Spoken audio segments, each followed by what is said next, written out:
What's going on, guys? So today we're going to be solving the issue of getting traffic to your store but no sales. So this is essentially where you're getting hundreds of people that are coming onto your Shopify store, but for whatever reason they're not turning into customers, they're not buying your product.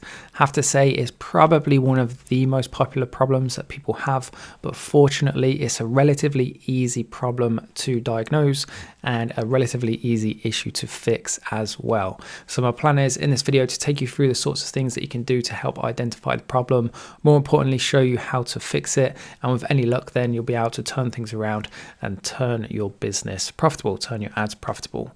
So the starting point has to be one of two places. You have to ask yourself these two things about the traffic that is going onto your store. So number one is, what is the quality of the traffic?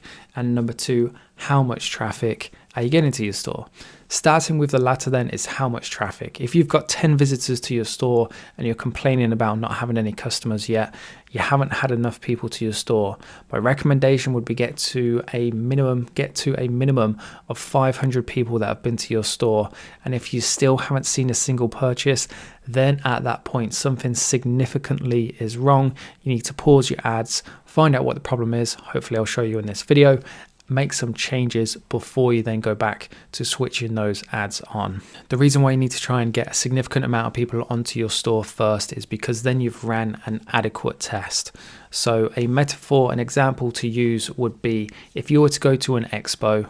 If you're hiring a stand at an expo and you've got your stand somewhere in the NEC in Birmingham and you're trying to sell a product in whatever niche it is, the expo starts filling up, people start coming in, looking at different stands, and one person comes over to your stand, sees the products you're selling and decides not to buy it. So at that point, you just assume nobody wants your product, you pack up your stand and you go home. Whereas if you'd stuck it out through the day and let more and more people come over to your stand and see your product, you might have found out that the first person who came to your stand, i.e. your Shopify store, just for whatever reason didn't want to buy your product, which is totally normal, totally fine. But the next 50 people who came to your stand were interested in your product and did want to buy it.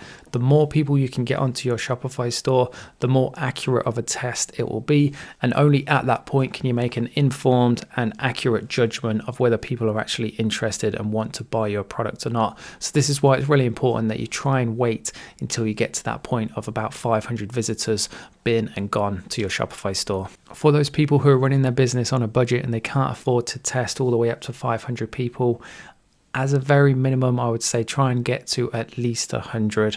A decent Shopify store running Facebook ads will convert somewhere in and around 3%. So after the first 100 people, an optimized, efficient, bigger average will get 3 orders for every 100 people. In the beginning, it might not be, because we're going to talk about quality of traffic in a second. But if you are running your business on a budget, get to that 100 people. And if you've seen 0 orders at that point, then at that point, pause your ad, find out what the problem is, make some changes before you then go again. Going on to the second point then, which is the quality of the traffic. Both of these things are super important, by the way. So quality of traffic is the actual quality of the visitor coming onto your store. Using Facebook ads as an example, if these people coming onto your store aren't coming from a website conversion campaign, they're going to be lower quality people. You're going to be targeting people. So for instance, some people like to run traffic ads, traffic campaigns, because they'll get clicks, super cheap. But what you have to take into consideration, this is lower quality traffic. These are people who are less likely to buy your product, and therefore you're going to get higher numbers of traffic with a lower conversion rate. And before you just assume people aren't converting and there's a problem, just make sure you are getting those minimum 100 visitors, preferably 500 visitors that are coming from website conversion campaigns. Another reason why it's super important to wait until those bigger traffic numbers is because Facebook is a learning platform. It takes all the past information from past visitors, past people who have seen your ad, past people who have clicked your ad, how much of the ad they've watched. It takes into account all of these things, puts it into its algorithm, and then it comes out with who they think is your ideal customer. So in the beginning, i.e. when you have small amount of visitors, it won't have much past data to work on, and therefore it will be showing your ad to random people who click it, end up on your website and might not make a purchase, because Facebook doesn't know whether they're going to make a purchase or not. It won't know that until you've spent a little bit more and it's had time to learn who will and who won't buy a product from your Shopify store. So in the beginning, basically what I'm saying is that your Facebook ads won't be as optimized, and therefore you can expect the traffic to be coming to your store to be a little bit less higher quality. So instead of coming to the conclusion there's a problem on your Shopify store, it may just be that Facebook is currently sending lower quality traffic to your website because it just needs a bit more time to optimize. Depending on where that traffic is coming from will depend on what the conversion rate is as well. So again, another big mistake I see, especially beginners, is because there's a lot of advice out there that tells people to target worldwide, to go into your Facebook Ads Manager, create a campaign, and in the ad sets, put America, put the UK, put France, put Germany, put Australia, put New Zealand, put all these countries in, and then send them to your Shopify store. In my opinion, that's not the right thing to do, because I don't know about you guys, but if I go onto a website and I see the price of the product is in dollars, I'm probably not going to buy from it because I want to source it from somewhere in the UK. If I go into a website and I see that the price of the product is in euros, I'm probably not going to buy it because I'm looking to source it from somewhere in the UK.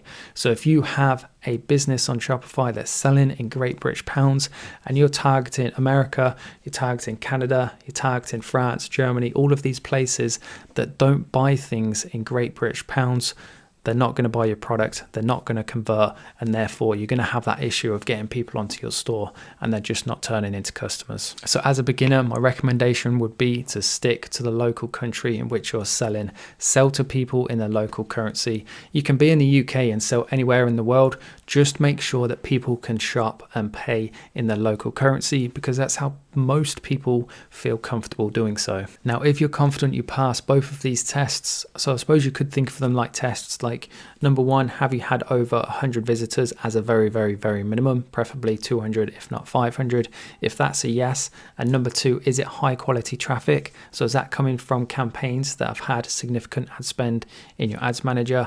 Is it sending traffic from the country that matches the currency in which you're selling in? Also, what you need to check is the CTR, so the link CTR results of your Facebook ads. The reason why this is really important is because the CTR is an indicator of how interested your audience is in your ad.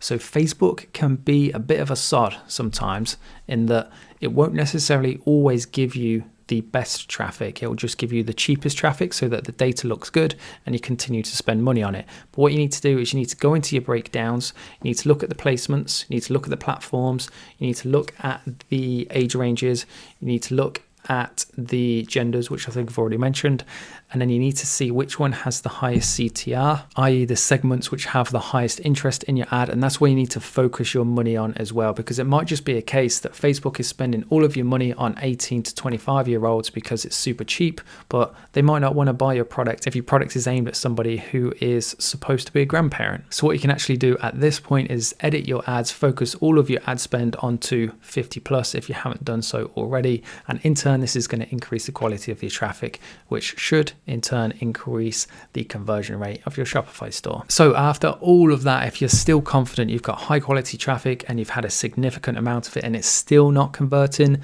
then your issue is on your Shopify store. 100%. If your Facebook ads or your marketing campaigns, whatever platform it is getting significant traffic and high quality traffic at that onto your store and it's still not converting, the problem is on your store. The problem is probably on that very first page that loads up and the customer sees. Think of that first page as like a first impression for your customer. If they don't like what they see in those first few seconds, those first sort of 5 seconds or not, they're going to have a bad impression and they're just going to leave straight away. Now, this video would be too long to go over every single potential issue that might be on your store. Perhaps I could cover that in a different video, but some main culprits then are, number one is the overall feel and branding of your store. Is it all mismatch? Have you got dodgy fonts that are hard to read? Is it really small fonts? Are you using poor quality pixelated images that feature Chinese branding or Chinese text Or have you just imported images from AliExpress or wherever it may be and it's broken English? Are you using dodgy colors, like have a black background and red text? Now, there are some occasions where that might be called upon and that might work really well, but for most people, stick to a white background with black text. Is there no social proof behind the product? People like to know they're buying from businesses which are established and trustworthy. And to do this, you've got to make sure you include all the relevant contact information and so on and so forth. So there really is a lot of things in which it could be. Like I said, this video is too long to do this. Perhaps I could do another video on it if that's the sort of thing you want to see. Make sure you let me know in the comment section below. And so with that being said then guys, that is the traffic but no sales problem solved. I really hope this video helps you out. I really hope you've stayed with me this long. If you have, please do make sure you subscribe to see more videos. Please make sure you drop a like as well. It helps the channel out, helps me grow this and help more people. If this video does help you out, make sure you come back and let me know. I'd love to hear from people and how my videos have helped them. If you're looking for a UK community to share thoughts, ask questions and get answers from experienced dropshippers like myself, then make sure you check out my free Shopify UK group on Facebook. The link is in the description below. Thanks for watching and I'll see you in the next one.